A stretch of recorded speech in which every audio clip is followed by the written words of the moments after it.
Hello friends, welcome to this amazing सा physics वाला channel.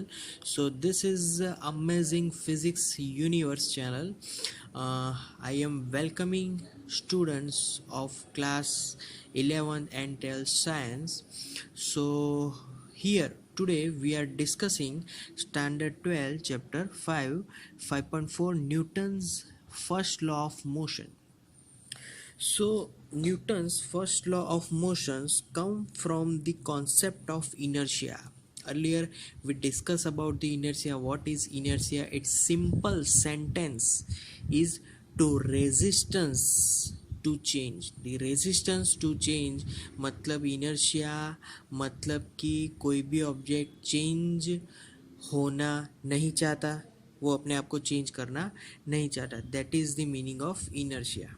Okay, so earlier Aristotle ने कुछ लॉज के बारे में बात की थी, बट उसके जो लॉज है वो कुछ टूटे फूटे हुए थे.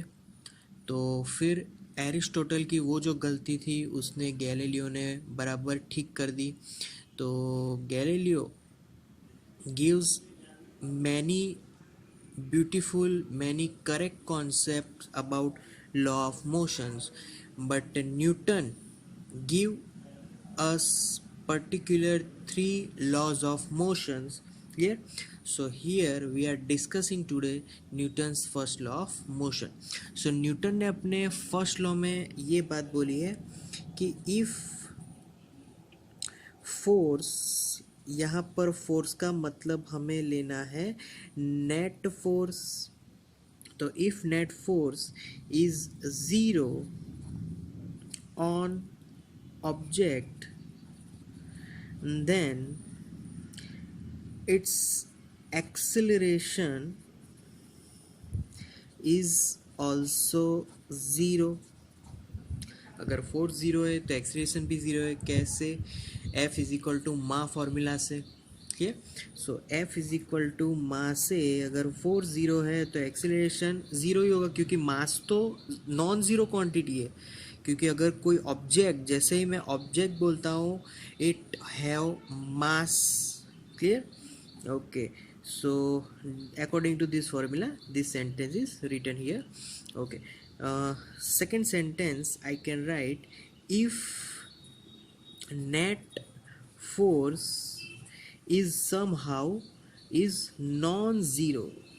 अगर नेट फोर्स नॉन ज़ीरो है, क्लियर, तो नेट फोर्स अगर नॉन ज़ीरो है तो क्या होगा? Then acceleration can be zero. Okay, अगर नेट फोर्स नॉन ज़ीरो है फिर भी एक्सेलरेशन ज़ीरो हो सकता है. ये बात यहाँ पर बोली गई है. क्लियर? सो ये Newton's first law of motion को, कॉन्सेप्ट को क्लियर करेगा. कैसे, अब ये हम लोग समझेंगे. तो फर्स्ट मैं एग्जांपल लूँगा, एक सिंपल एग्जांपल टेक्स्ट बुक में भी गिवन है. That example, if book is lying on table. That's the example. अगर ये एक टेबल है, उस पर मैंने यहाँ पर एक बुक रख दी. क्लियर? ऐसी एक बुक है, इसके ये सारे पेजेस है.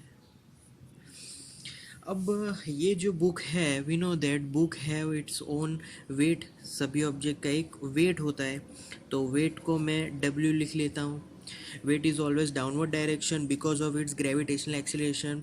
उस पर ग्रेविटी होगी तो उसका वेट ऑलवेज डाउनवर्ड डायरेक्शन में रहेगा. क्लियर? उसका फॉर्मूला भी हमें पता है, W is equal to mg now.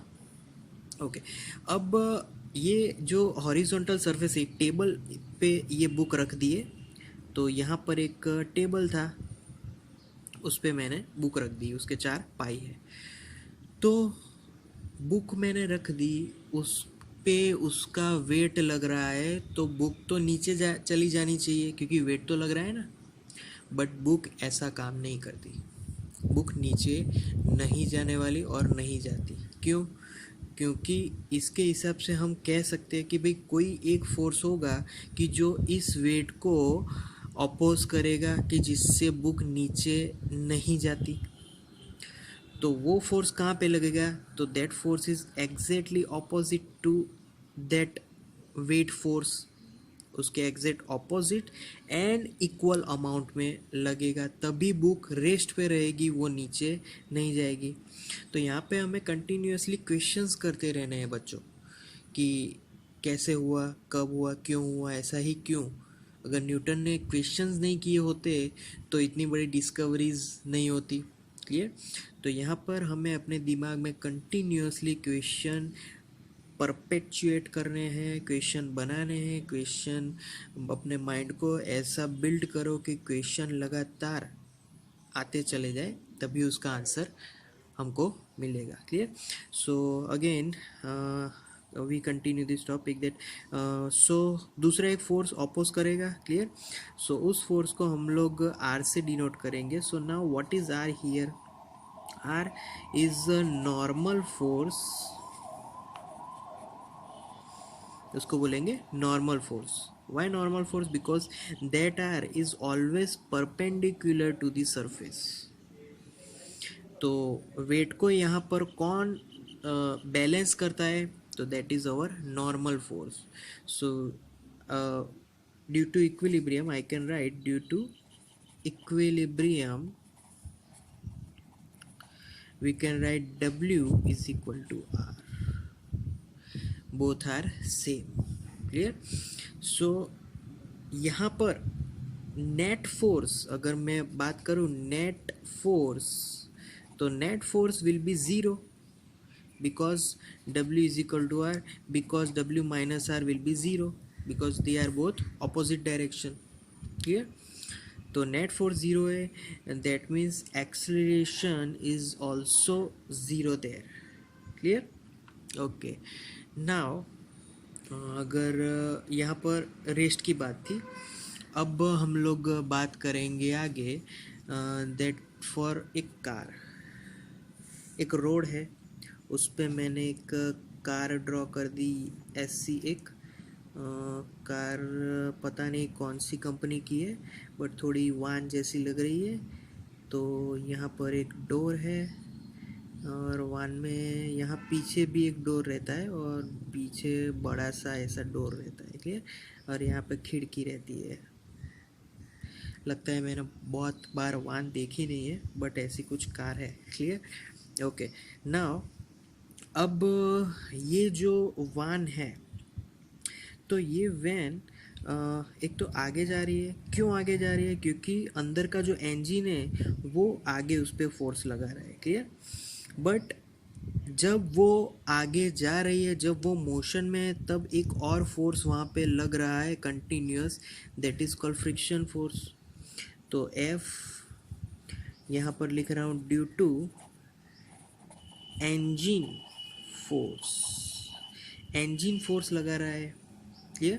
Okay, now so यहाँ पे जो कैपिटल F है ड्यू टू इंजन फोर्स, उसको हम लोग एक्सटर्नल फोर्स बोल सकते हैं। Now what is F? F here that is frictional force. Okay, तो ये दोनों फोर्स है वो एक दूसरे के ऑपोजिट है। क्लियर? अब एक दूसरे के ऑपोजिट है, तो अगर दोनों फोर्स एक दूसरे के ऑपोजिट है और हमारी जो वैन है, van continue its motion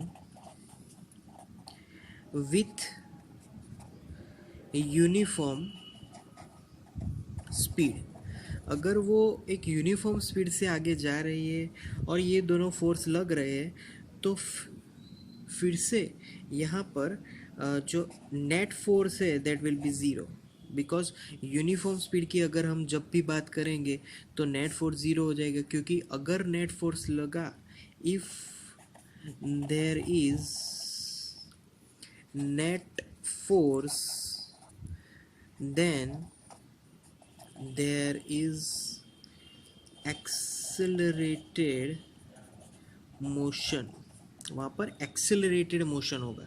but यहाँ पर again I have to tell you that this motion is uniform speed motion, so net force will be 0.